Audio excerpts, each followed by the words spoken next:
is Olivia Grace, and welcome to my channel, Mental Makeup. For all of you who struggle with your mental health like me, I hope you'll find a home here on my channel because you are not alone. Society likes to make mental illness and neurodivergence both taboo subjects, so that's why I'm here. If you like makeup and you want to understand your mental health better, hit that subscribe button because I'm here for you every other Monday. First, I'm going to do a little disclaimer. Please know that I am not a doctor or a psychiatrist, so the advice that I give in my videos comes from my own personal experience with my own mental illness. I will also be talking about my personal experiences with suicidal ideation and my own attempts at suicide. So if this is a trigger for you, I will warn you before I go into any detail, and you can definitely look at the timestamp in order to skip that part of the video. I totally, completely understand. So first I'd like to go into the purpose for this channel. I've struggled with my own mental health since I was about 11. It's been a really, really hard struggle. I definitely needed help as a kid. I grew up in a really volatile and hard home life, and my parents were really focused more on themselves. And so they really didn't see me going through the struggles that I have been going through since I was really young. And so I didn't get the help that I needed. I didn't get any therapy or medications as a kid. I'm not sure really what the outcome would have been, if it would have been much different if I had help as a kid, but I like to think that it would have been different.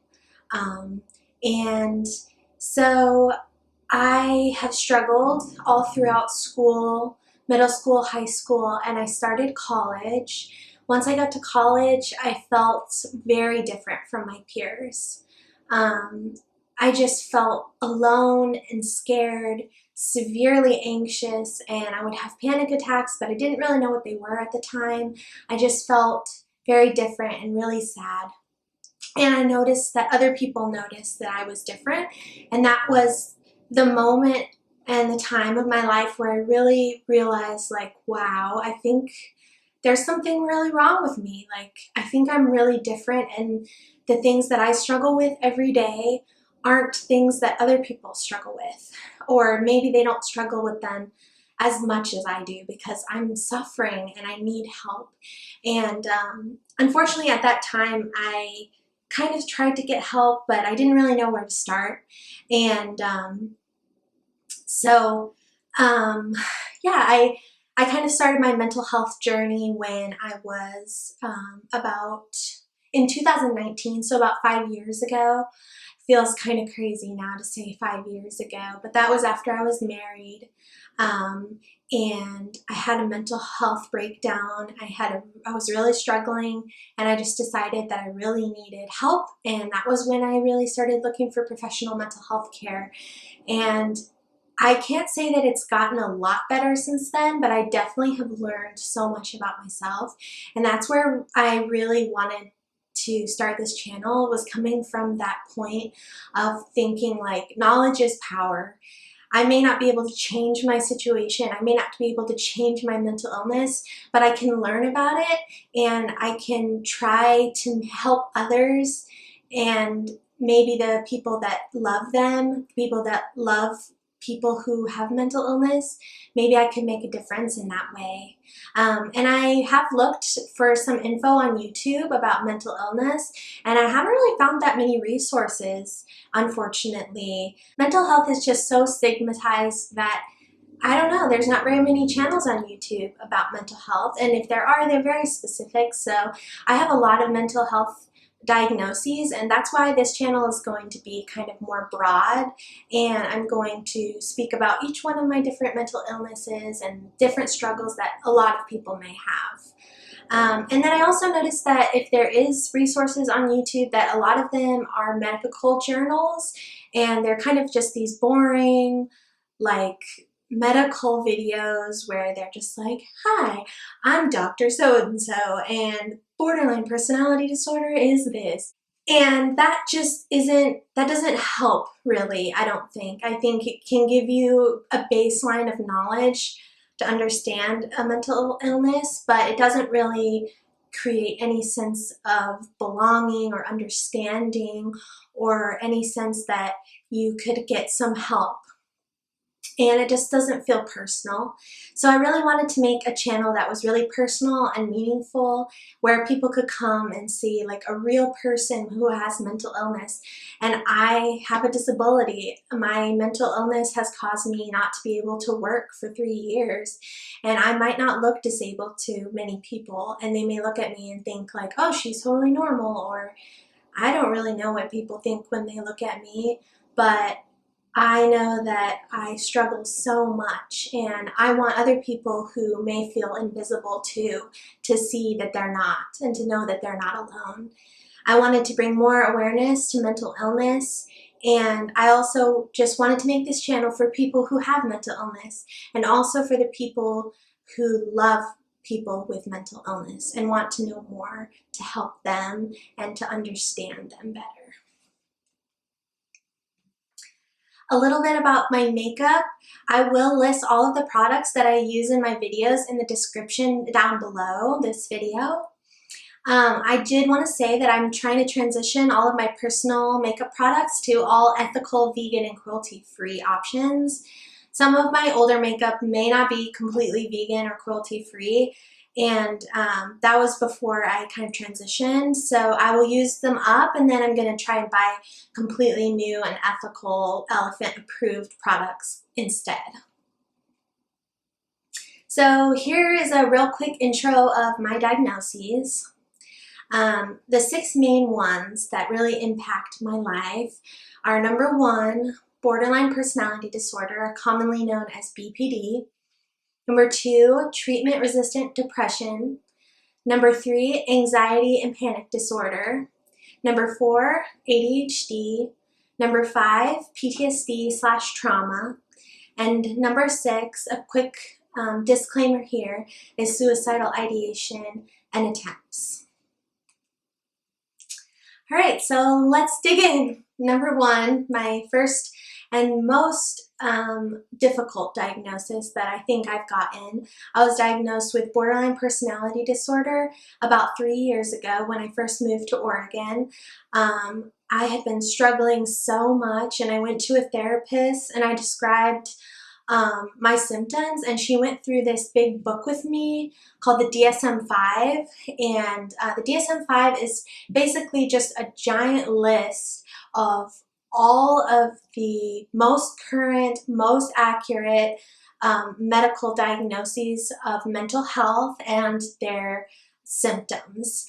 It's, yeah, the most current and the most accurate. So she actually went through the DSM-5 with me, and I was able to finally really understand, like, oh my God, these are the symptoms that I have, and this is the diagnosis that I have, finally.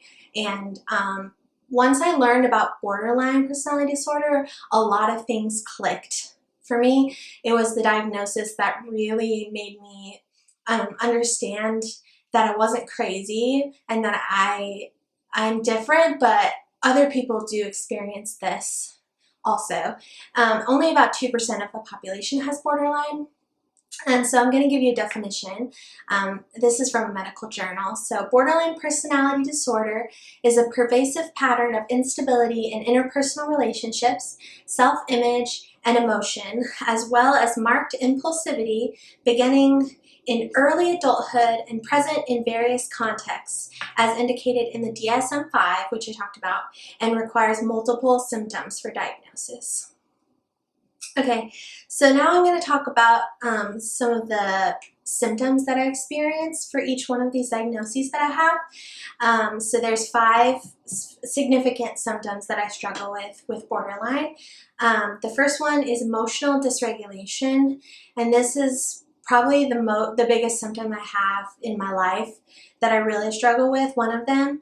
And basically, emotional dysregulation is an intense episodic sadness, irritability, and anxiety. So basically, emotional dysregulation, you can think of it in the opposite way, as if somebody was emotionally regulated. Basically, they would be able to just take that moment of a moment of struggle and move forward. But a person with emotional dysregulation does not have the ability to just move forward when they are experiencing distress. For me, I just experience intense sadness, and I just have no idea if my day is going to be easy or if it's going to be hard. And I don't know when I wake up if my emotions are going to be all over the place, and if I'm going to be having a really hard day and struggling a lot with my emotions, if I'm going to be crying a lot or having a lot of panic attacks. And I can't control my emotions. It's just really difficult for me, and I'm really working on that. That's the thing one of the things that I struggle with the most is my emotion, and it really does affect my relationships. And so I'm really trying to focus on working on my emotional regulation. The second symptom that I experience with borderline is abandonment, which basically is, for people with borderline, is frantic efforts to avoid real or imagined abandonment. And this is a pretty common experience for people with borderline personality disorder. A lot of us really struggle with the idea that we're not worthy of love, and that people are going to leave us, that the people around us don't really like us. And it's a really, really difficult thing to deal with. I remember I really started to notice it when I started dating in high school. When I was about 16, I had these, really high expectations of love. I watched, like the Titanic and like all these different romantic movies, and I just wanted love. I grew up in a really dysfunctional environment, and my mom had borderline personality disorder, and she was really unhealthy, and so I wanted love. And when I started dating, I really struggled to believe that the person that I was dating actually liked me. So I would ask them constantly, like, oh, do you actually like me? Do you really like me, or do you love me? Like, I would say, like, I love you, like, right away. And if they, like, if I had any sense of abandonment from them, that they, were going to leave me, or I just thought that they were going to leave me, I would feel really panicky. And I would start obsessively, like, asking them, do you still like me? What do you like about me? And I would get, like, upset, and I'd be like, why aren't you talking to me? Even after, like, normal periods of time. Like, if someone doesn't text you back after, like, 10 minutes, you're not going to assume that they hate you. But a person with borderline personality disorder, they have this sense of really intense abandonment issues and fears. And so they might just be like, oh my God, this person hates me. And it's really irrational. And I struggled with it for such a long time, thinking, like, why do I feel like this? And once I learned that I had borderline, it all really came together, and it made a lot of sense. The third symptom that I experience with borderline is an unstable sense of self. This is also a really common experience for people with borderline personality disorder. A lot of us really just don't know who we are. Some of us even, like, look in the mirror and we don't even recognize ourselves. And throughout my life, I've done this. Like, I've changed my personality. I can really change my personality. I can change the way I talk to fit the way, to mirror other people so that they like me. And also, I don't know who I am. Like, I want to know so badly who I am. I want to have this sense of independence and this understanding that I am an independent and strong woman, and I am a doctor, or I'm a nurse, which is what I previously wanted to be, or I'm a dentist, or I've gone through so many different things that I wanted to be in my life, and I've never been able to do any of them because my mental illness has been that destructive. And It's been really hard. And a lot of people with borderline, we really struggle not knowing who we are, wanting to change our appearance a lot, wanting to change our professions, just seeing other people and instantly being like, oh my God, I want to be like that. I want to be like this person. And then, you know, changing our mind not that long afterwards. And it's really disorienting. And it's just really hard not knowing who you are. I'm 26. Most people in their mid-20s, you know, probably know like who they are as a person, and they can just understand and accept that. And I still really struggle with that, and I still don't really know who I am. I have a person who loves me, my husband. He's incredible. And he loves me and takes care of me, and I'm so thankful for him. But I still, like, he loves me, but I still don't know why he loves me, and I still don't know who I am, and that's really a struggle. The fourth symptom that I experience is unstable and really intense relationships. This is also another very common experience with people with borderline. And we experience something called splitting, which is idolization versus devaluation. So this can happen with friendships, romantic relationships, and even like professional relationships too. I've experienced all of these where I meet people and immediately I just idolize them. And I'm so excited to be their friend, or I'm so excited to start dating them, and I'm like super excited about them. I think about them a lot and I idolize them in my head, and I'm like, they're so perfect. I really truly think like there's nothing wrong with this person, and they're so amazing, and I'm so thankful. And it's like a really great feeling when you're idolizing someone. But the hard part is you can split, which basically happens after you have an experience with someone that you've idolized. And it could be after any amount of time, really. Like you could idolize someone and this, you know, you get to know someone better, and then you realize that, oh my God, like there's one tiny little thing that you don't like about them, and or they hurt your feelings, and instantly you just don't like them anymore, and you think that they're a really bad person.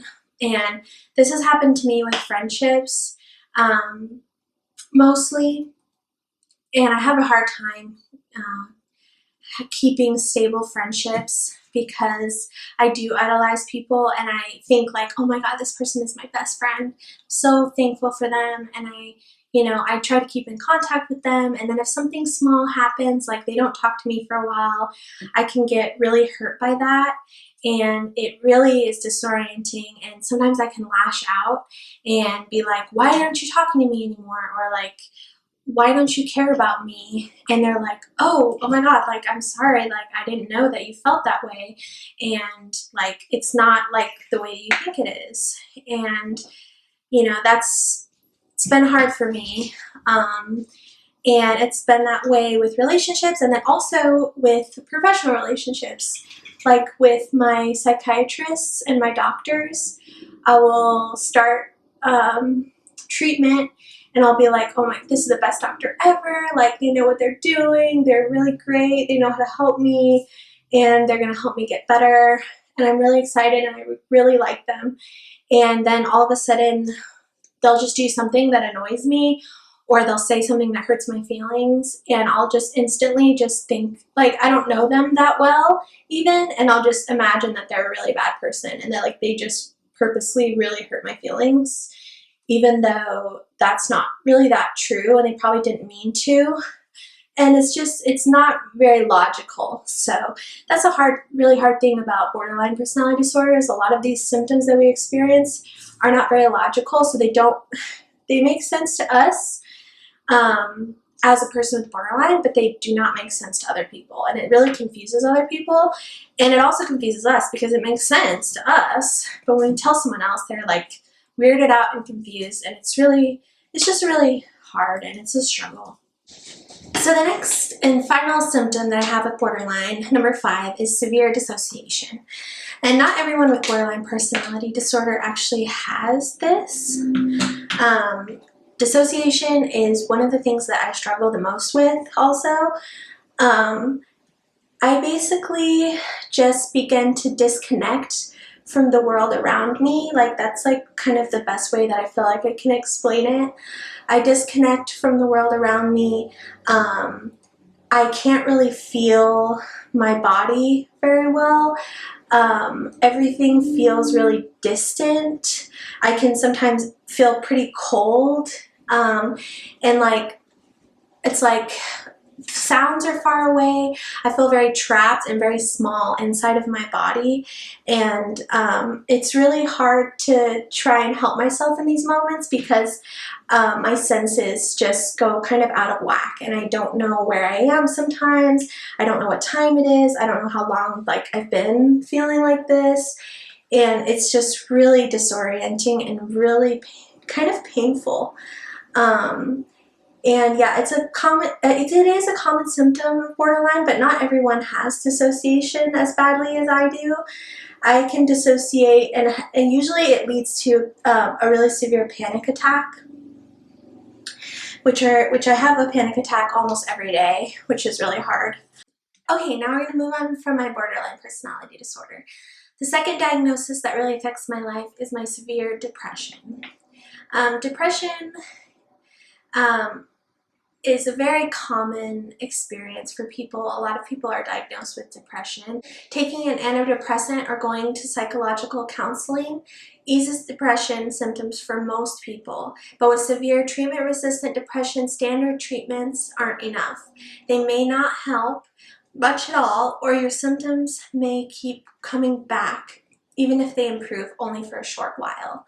So that's what's happened with me. My depression has never improved. I've had depression consistently throughout my life since I was 11, and it's been really bad at some points, and it's been just really bad lately, but sometimes it gets a little bit better. But standard treatment just that works for a lot of other people, a large percentage of the population, people with depression, does not work for me. Meds and therapy have not really worked for me. I've tried over 30 different medications since I started my my mental health journey in 2019 with my psychiatrist. And I've had multiple psychiatrists. They're all really good, but they haven't really been able to help me, unfortunately, and therapy doesn't really work for me. A symptom that I have for severe depression, the second symptom, is persistent negative feelings. So I'll have sadness, tearfulness, emptiness, and hopelessness. And this is pretty self-explanatory. You know, like a lot of people with depression feel sad a lot of the time, and it's really hard to like get out of bed and to just keep going throughout your day when you're just really, really sad all the time. Depression can just cause a whole bunch of things to just feel really bad and feel really wrong and really sad all the time. And throughout my life, I've gotten a lot of people tell me that I'm just negative, and that hurts my feelings a lot because I don't like to think of myself as a negative person. I don't want to be a negative person. I want to be a positive person. And so when people say that, like, it just really makes me feel like I am blaming myself for my depression. And it makes me feel like it's my fault that I can't get better and that I can't get out of bed. And a lot of people that don't have depression don't understand it, and they'll just tell someone with depression like, oh, you know, just get out of bed and just start moving and exercise and you're gonna do great. But it doesn't really work like that. Like, depression is this really big looming feeling of, it's just a huge heavy cloud that weighs you down, and it's a lot harder than people who don't have it than they could ever really understand the negative feelings from it. The third symptom of severe depression that I have is frustration and overwhelm. I get frustrated over really the smallest things, and I can really easily just have a giant meltdown, crying session, or a panic attack. And even today, like trying to set up my camera, this is, you know, like my first YouTube channel, so I'm like trying to figure out the camera and all the things, like how it works and stuff. And it's been kind of hard, and my husband's helped me, and I feel really frustrated.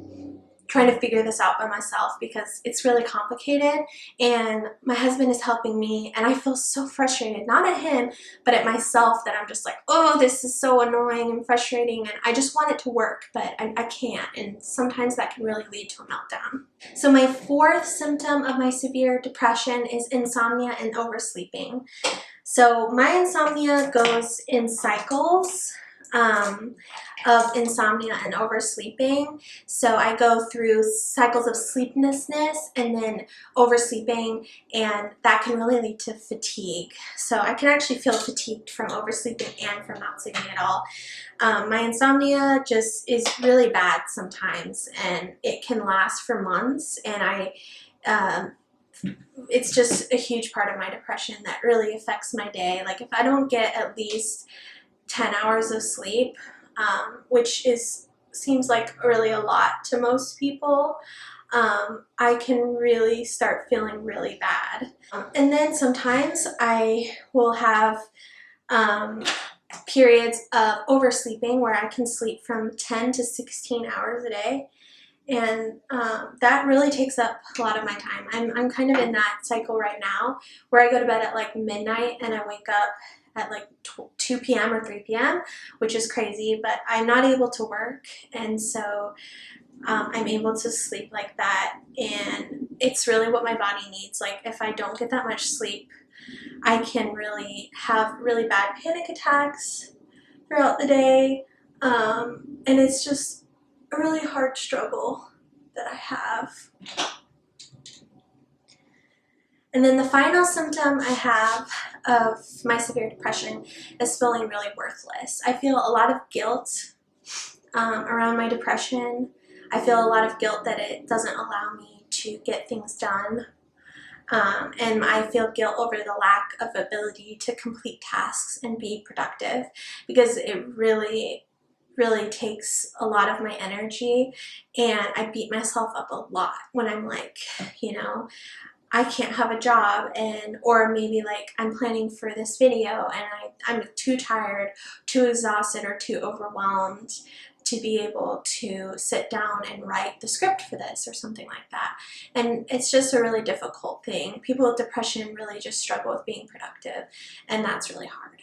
So the third diagnosis that I have that really affects my life every day, one of the worst ones, is my anxiety and my panic disorder. Those are actually two different diagnoses, but I linked them together, smushed them together, because they really affect me in similar ways and they really affect each other. So anxiety includes persistent and excessive anxiety and worry about activities or events, even ordinary and routine issues. That's really important. The worry is out of proportion to the actual circumstance, and it's difficult to control and affects how you feel physically. It often occurs along with other anxiety disorders or depression, which is like me. So the number one symptom for my anxiety and panic disorder that I really struggle with every single day is persistent nervousness. So I have just constant feelings of nervousness and restlessness, and my body feels constantly just super, super tense. I just feel like my anxiety is just out of whack, like constantly. I can kind of explain it in a way, if you think like on a scale of 0, where you're the most relaxed you've ever been and you're just relaxed and chill and you're feeling great, to a 10 out of 10, you're having a panic attack and freaking out. I get there every day to have a panic attack, but my baseline for my anxiety is probably at like a 7 or a 6.5. So I'm just constantly feeling like there's something bad is going to happen, and I'm just nervous and scared a lot.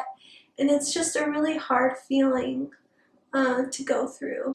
The second symptom that I experience with my anxiety and panic disorder is impending doom, which sounds kind of intense, which it kind of is. So I just have constant feelings of panic with my anxiety, and I have this feeling of impending danger and this sense of doom. Like I really feel like something really bad is going to happen.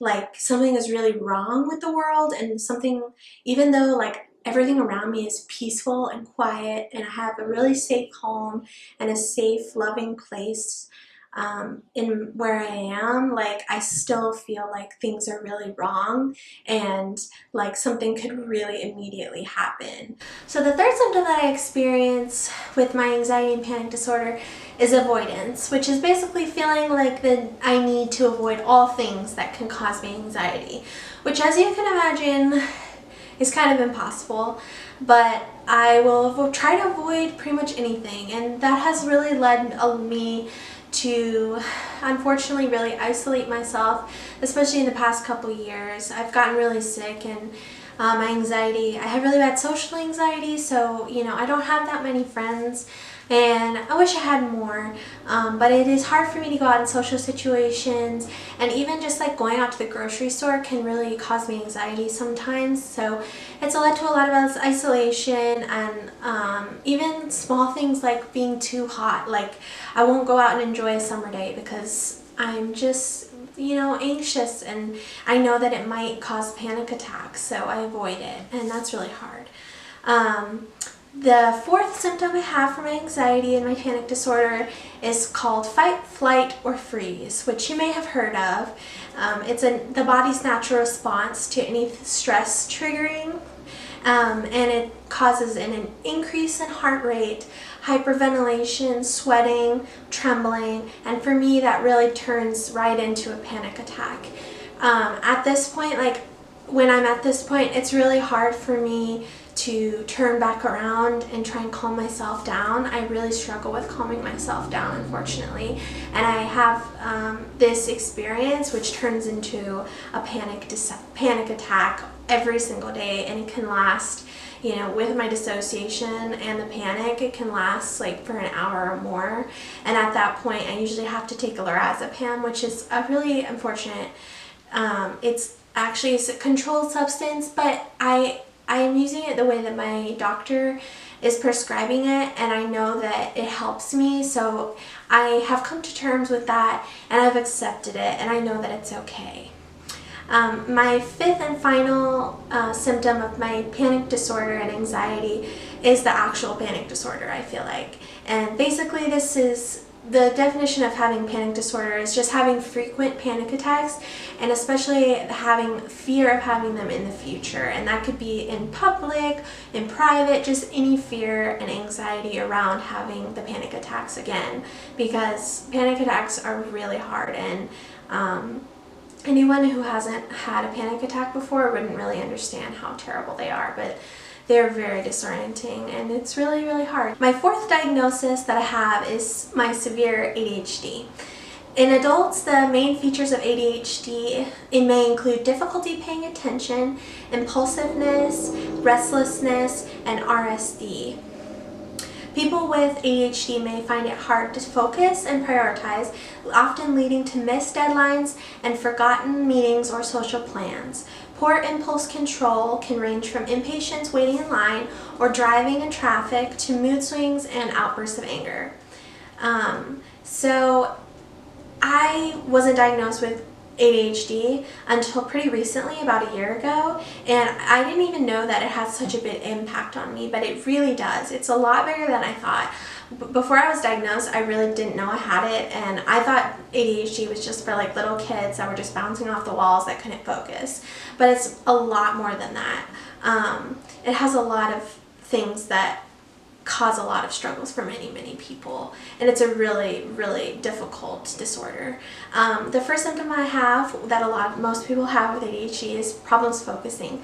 So I like to call this my brain popcorn. So basically I'm having brain popcorn all day and all night until I'm able to fall asleep. And basically it's just exactly what it sounds like. It's just my thoughts are popcorning around in my head constantly, and it's really difficult for me to sustain my attention and my focus. I'm unable to read like a full book, which is really hard because I used to love reading, especially as a kid, and then sometimes like I'll forget about what I'm talking about, or I'll over talk. I'll talk really fast when I'm talking to other people, or I'll interrupt them, and that can be disorienting for other people, so that's kind of hard. The second symptom that I have with my severe ADHD is hyperfocus, and I didn't know what this was until I actually got my diagnosis of ADHD.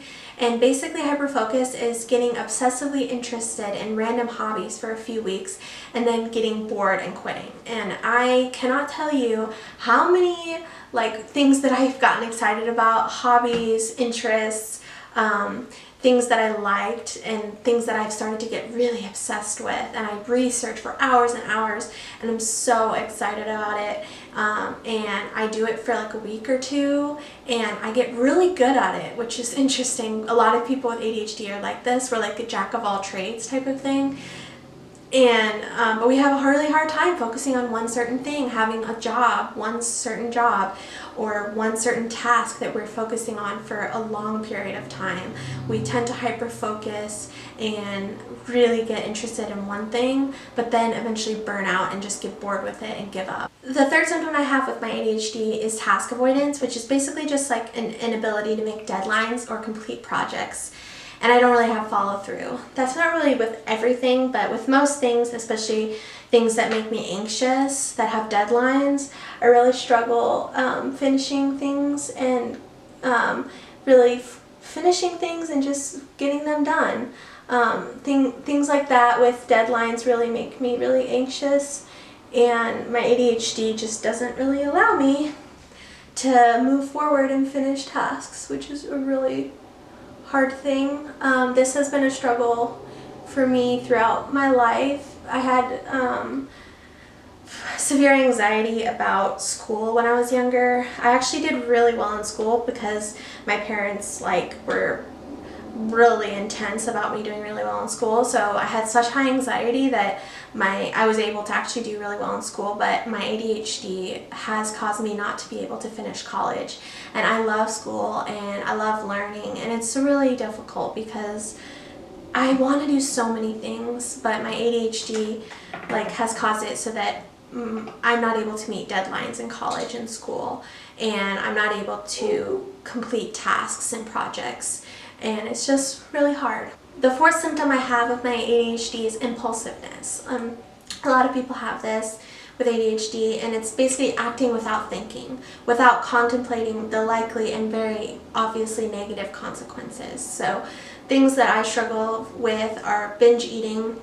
I actually do have binge eating disorders, and I will talk about my eating disorders later in different videos. But yeah, so I'll impulsively eat a lot of something that I really like sugar. A lot of people with ADHD struggle with addiction and impulsiveness around their addiction.